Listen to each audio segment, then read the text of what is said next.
Hi everyone, I'm Kate with NameYourStartup.com, and we're here with one of our first video testimonials, and I couldn't be more excited that, honestly it's about telling people about people's names, etc. But she's Jody, and her company is called 32events.com. I just like the name Jody because I just love this woman. But so take it away, Jody. There's a series of questions I'm supposed to ask, but Jody's already been there and she knows this stuff. So I'm just going to let her roll and tell us about Jody and 32events.com. Yeah, sure. 32 Events is an event management business. When it came time for me to come up with my business name, I did think about using Jody Chamberlain. However, at that time in my life, I didn't believe that my name was my brand. And I didn't want that to be front and center because it just didn't go well with event management. So I spent, maybe a couple of weeks trying to figure out what is going to be the name of my business. And I knew from a search standpoint that I had to have the word event or events in the name. So to wrap it all up, make it short and sweet, at that time, I was 32. And I named my business 32events.com. Now, with my event management platform, here I am 6 years into my business, and now I'm producing my own events. So these events are powered by 32 events. However, I've had to name those specific events. Yeah, so the most recent event that I created was called iSugar.live. And I had a decision to make. Do I want to make this name on a .com domain, or did I want to take advantage of one of these new domain extensions? So the whole objective of that event was to broadcast the entire event live on the internet. So I knew how important it would be to start just with that domain name, with incorporating that live component. And then for the entire day, we had 12 speakers join us. They had 15 minutes or less on stage to share their business knowledge. And not only did they speak to the 50 people in the room, but they had the opportunity to speak to everyone else in the world. And it was on Facebook Live, it was on YouTube. So yeah, when it comes to naming your business or your startup, I felt like it was much like naming my child. That's it. Yeah, it didn't come fast. And you go through, well, my sister already has that in her family, or my cousin already has that one in her family. And you run into all these roadblocks. So you have to get creative.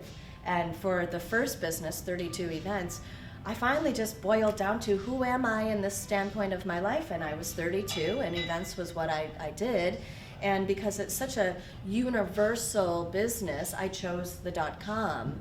So yeah, that's how I came up with 32 Events. Awesome. So I have a couple of questions here. So when you said that you thought about it for a couple weeks, did you run it by your friends? Did you was there any process in there when you said for a couple of weeks? Tell us about that. What did you do? No, there's a lot of exploration. You talk to other people about it. I do a lot of web searching. I really utilize search engines. I do it every day in all of my work. To get ideas, I look at a lot of images. To get names, I'll go to a list of names, or I'll just do a lot of heavy-duty researching online.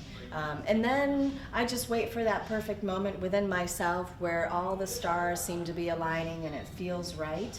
I did have one business colleague that said to me, why did you choose 32 Events? Why didn't you just use something like your last name, Chamberlain? And I didn't believe in myself that well enough at that time that I could see my name being a brand. I just didn't believe in myself. I had enough confidence that I could form my own event management company, but I wasn't quite there yet that I thought that my name was enough to be believable for others. Now today, now that I've had the business for 6 years, And I'm finding there's a string of different services that I'm now offering within event management.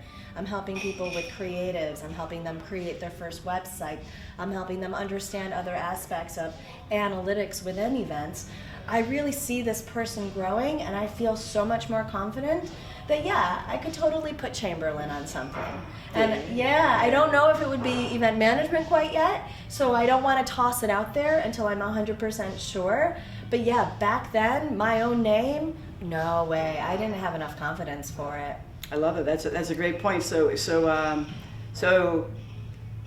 don't have to answer this. However, like I think about like, well, would you rebrand, or that would just be an offshoot?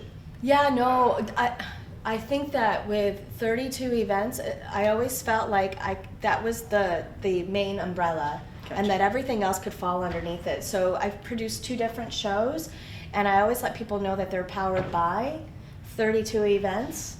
And then the show was Women's Meetup. Actually, I should mention that for one of the shows that I produced, the domain name, I didn't choose the .com for that one either. Interesting. No, it's called womensmeetup.club. And I chose the .club because I knew that if I could get women together for 2 days, that we would form the synergy with one another. It's how women are. That I knew if I went to produce another show, that at least 50% of that audience would follow me. And that by choosing the .club extension, not only could I get that really great domain name, Women's Meetup, which was already taken, the .com was taken, so it would have been expensive to try to go after on my own. But I knew I could still grab that generic Women's Meetup, and then by tagging the .club, I gave it this extra potential of having this group that could travel around the world with one another and gain all of this new knowledge and grow with each other. So it sounds like the last name .club was really a fit, even though you might have done whatever, but you really don't want the .com, it sounds like, maybe? Yeah, no, I think since the new extensions have come out, I've always been really open about those. I have never been a .com investor, not from a domain standpoint. Right. So when the extensions were coming onto the marketplace, I could totally see the value in those. And I also have a son who's 9. And I know by the time he's making his decision on what website he's going to have and what the domain name is going to be, by that time, he's never going to choose the .com. Good. He's going to be driven off of personality, imagination, and he's going to choose something around maybe gaming or video, or maybe even something fun like a ninja.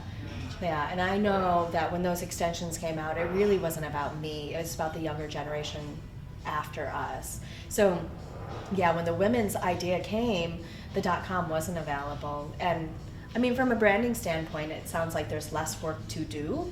But when it wasn't available, it didn't mean it was the end of the road for me. It meant, well, now I have more options. And then I had to choose from those extensions which one makes the most sense.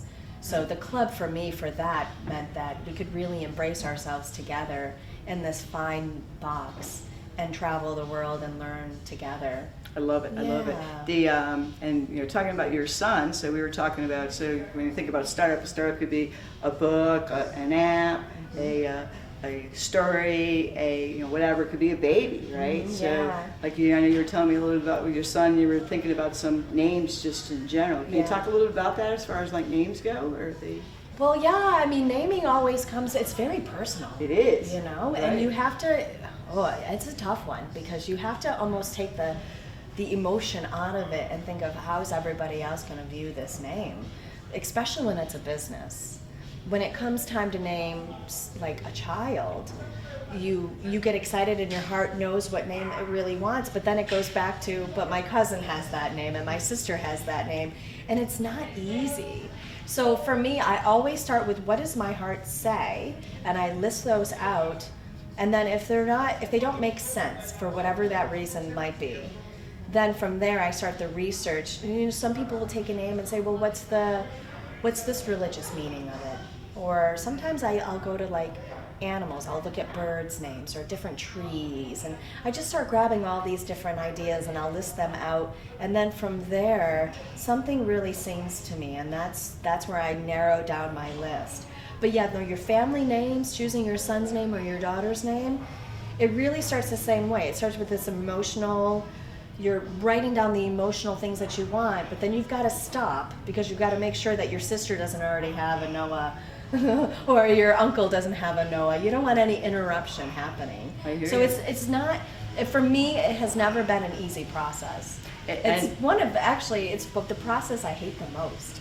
I always say to people, when a new business idea comes or I have to name something, eventually I'm like, "Arr!" Like you get so frustrated because it's not easy. So to have someone there with you to help you bounce those ideas off is always really great. If you don't have that, then like myself, I go right into my search engines and I start bouncing words and I look at them and I analyze them, and then from there I'm narrowing it down. So Jody, thanks so much. I really enjoyed the fact that you talked about that emotional tie with naming a baby, right? Yeah. And then just to kind of segue back, you did talk about that emotional, that you weren't confident enough to name Chamberlain events. Yeah. And so that's the importance of the emotion, whether it be a baby, an app. Obviously it's different, but the reality is it's not. Because It's whatever. not. Yeah, and I think everything stems from our emotion. But sometimes after that emotion is available to you and you see what it's provided you, you almost have to pull back a little bit and then analyze it one more time. And when I said that I wasn't ready to choose Chamberlain at that point in my life, I never thought that Chamberlain was a possibility. But here I am 6 years later, realizing that Chamberlain actually is a possibility. So at that time, it was the emotion that drew it up, but I had to take a step back from that and then analyze and move forward. Exactly. Yeah. All right, wonderful. So it's such a pleasure to be able to be here with Jody today, to be one of our first video testimonials, and she's a great gal. Like I always like to say, people buy people before they buy product or service. Yeah, I know that Jody has 32events.com, but I know her as Jody, and we all love her. So make sure that you check out her website, 32events.com. How else can they get a hold of people? Get a hold of you, Jody, if they want to find out more? Oh, 32events.com is a great way to do it. Or social media. I'm public on social media. You can also Google my name, Jody Chamberlain. I'm all on the first page. But yeah, I would say go to the website, fill out the contact us form, and it comes directly to me. Awesome. Okay. Yeah, thanks, All right. Kate. Thanks, Jody. Yeah, of Hey. course.